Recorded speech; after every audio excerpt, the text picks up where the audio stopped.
یہ ہے مکہ کی سب سے بڑی دشمن، یہ ہے وہ عورت جو نبی کریم صلی اللہ علیہ وسلم کے راستے میں کانٹے بچھایا کرتی تھی۔ مکہ کی گلیوں میں تیرا سچ نہیں چلے گا محمد، یہاں ہم کانٹے بچھاتے ہیں، پھول نہیں۔ آج اسی گلی سے اس کا گزر ہوگا۔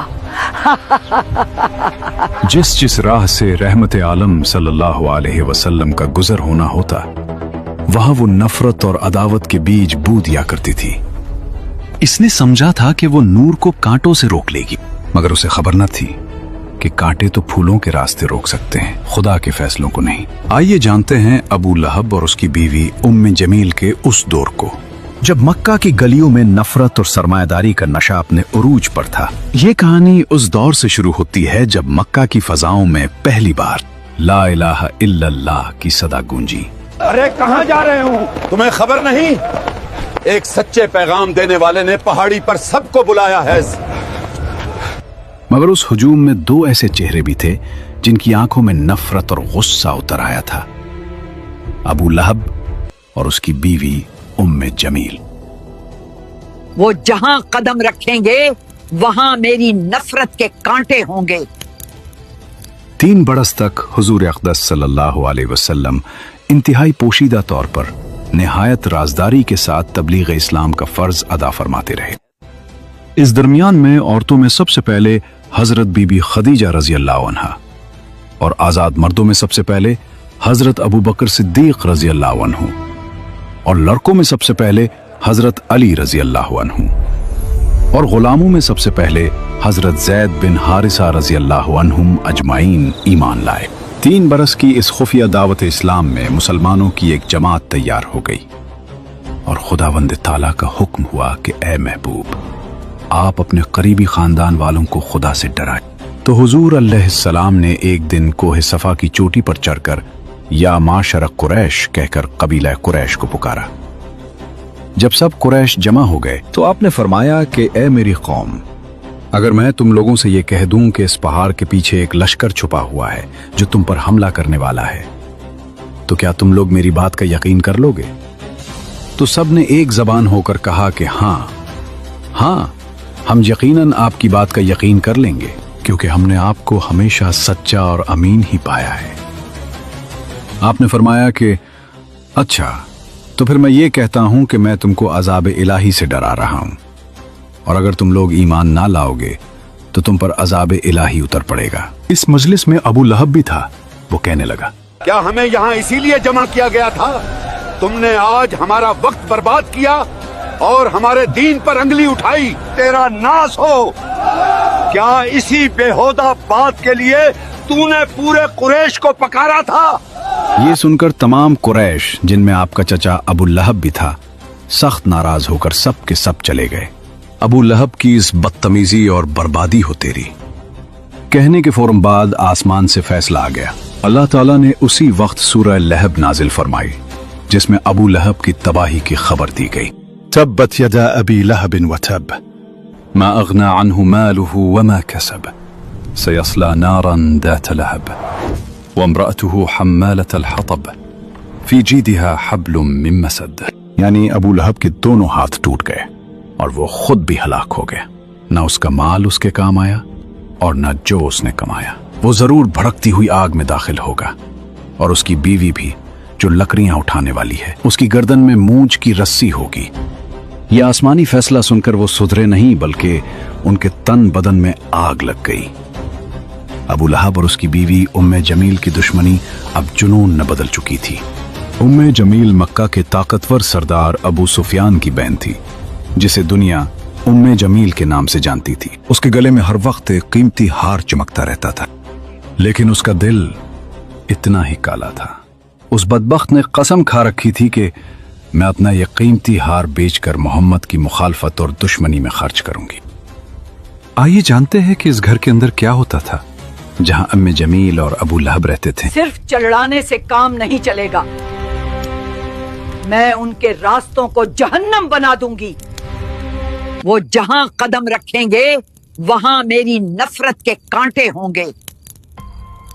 ابو لہب ہر رات جب مکہ سو جاتا، یہ بدبخت عورت نکل آتی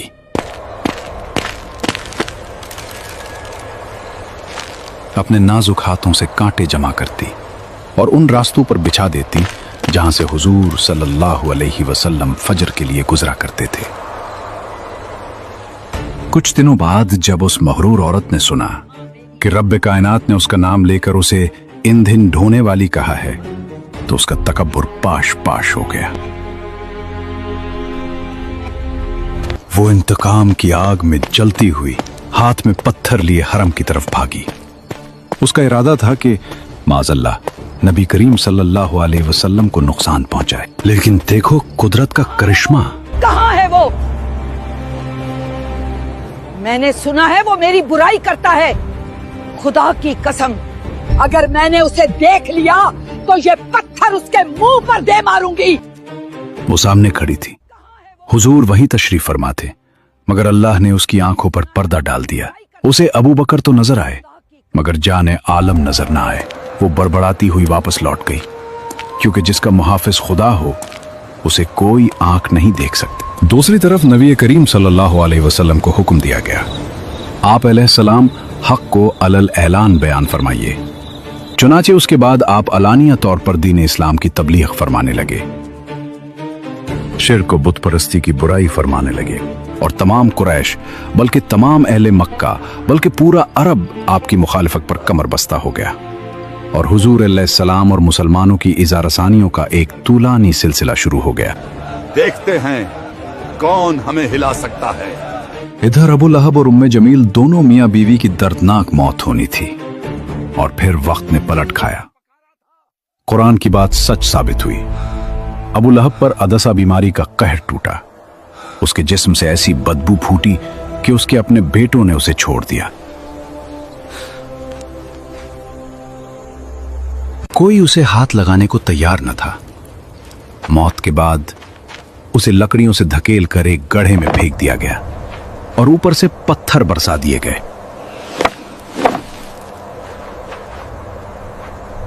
और वो लकड़ियां ढोने वाली उम्मे जमील, जिस रस्सी से वो नबी के रास्ते में कांटे लाती थी, एक दिन जंगल में थक कर बैठी तो वही रस्सी फिसल कर उसके गले का फंदा बन गई। उसका कीमती हार धरा का धरा रह गया और मूंछ की रस्सी ने उसका किस्सा तमाम कर दिया। अबू लहब की साजिशें नाकाम हो चुकी थीं, लेकिन अब मक्का की जमीन कमजोर मुसलमानों पर तंग की जा रही थी। जुल्म का एक नया दौर शुरू हुआ, जिसका कमांडर अबू जहल था।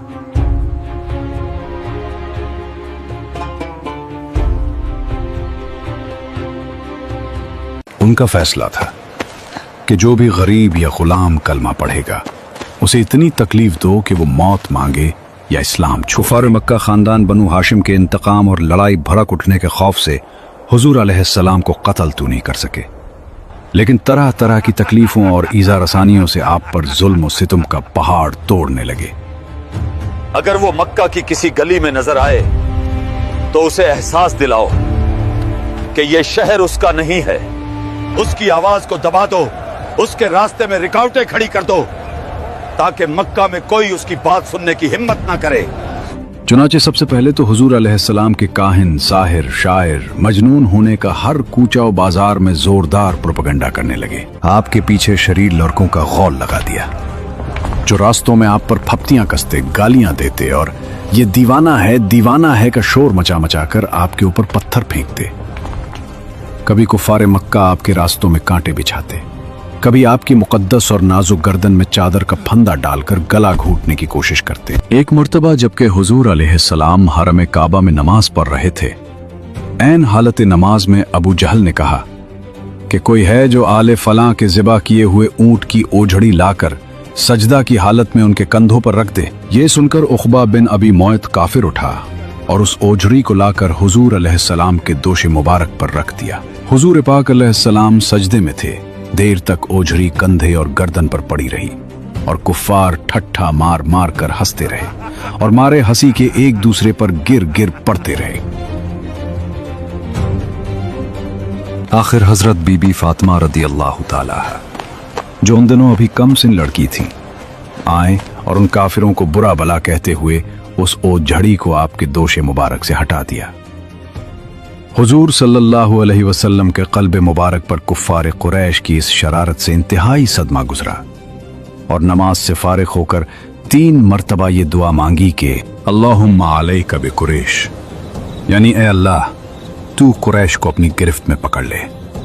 फिर अबू जहल, अक़बा बिन रबिया, शैबा बिन रबिया, वलीद बिन उक़बा, उमैया बिन खल्फ का नाम लेकर दुआ मांगी कि इलाही तू उन लोगों को अपनी गिरफ्त में ले ले। हजरत बिलाल रजी अल्लाह अन्हु, जो उमैया बिन खल्फ काफिर के गुलाम थे, उनकी गर्दन में रस्सी बांधकर कूचा बाजार में उनको घसीटा जाता था। उनकी पीठ पर लाठियां बरसाई जाती थी और ठीक दोपहर के वक्त तेज धूप में गरम गरम रेत पर उनको लिटाकर इतना भारी पत्थर उनकी छाती पर रख दिया जाता था कि उनकी जबान बाहर निकल आती थी। उमैया काफिर कहता था कि इस्लाम से बाज आ जाओ, वरना इसी तरह घुट घुट कर मर जाओगे। मगर इस हाल में भी हजरत बिलाल रजी अल्लाह अन्हु की पेशानी पर बल नहीं आता था और बुलंद आवाज से कहते थे, खुदा एक है, खुदा एक है। हजरत अम्मार बिन यासिर रजी अल्लाह को गरम गरम बालों पर चित लिटाकर कुफ्फार कुरैश इस कदर मारते थे कि ये बेहोश हो जाते थे। उनकी वालिदा हजरत बीबी सुमैया को इस्लाम लाने की बिना पर अबू जहल ने उनकी नाफ के नीचे ऐसा नेजा मारा कि ये शहीद हो गई। हजरत जनीरा रजी अल्लाह अन्हा हजरत उमर रजी अल्लाह अन्हु के घराने की बांदी थी। ये मुसलमान हो गईं तो उसको इस कदर काफिरों ने मारा कि उनकी आंखें जाती रहीं।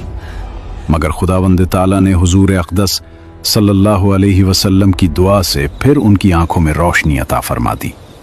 तो मुशरिकीन कहने लगे, ये मोहम्मद के जादू का असर है। हजरत अबू ज़र गफारी रज़ी अल्लाह ताला अन्हु जब दामन इस्लाम में आए तो मक्का में एक मुसाफिर की हैसियत से कई दिन तक हरम काबा में रहे। ये रोजाना जोर जोर से चिल्ला चिल्ला कर अपने इस्लाम का ऐलान करते थे और रोजाना कुफार कुरैश उनको इस कदर मारते थे कि ये लहूलहान हो जाते थे और इन दिनों में आब जमजम के सिवा उनको कुछ भी खाने पीने को नहीं मिला। वाज़ेह रहे कि कुफार मक्का का ये सुलूक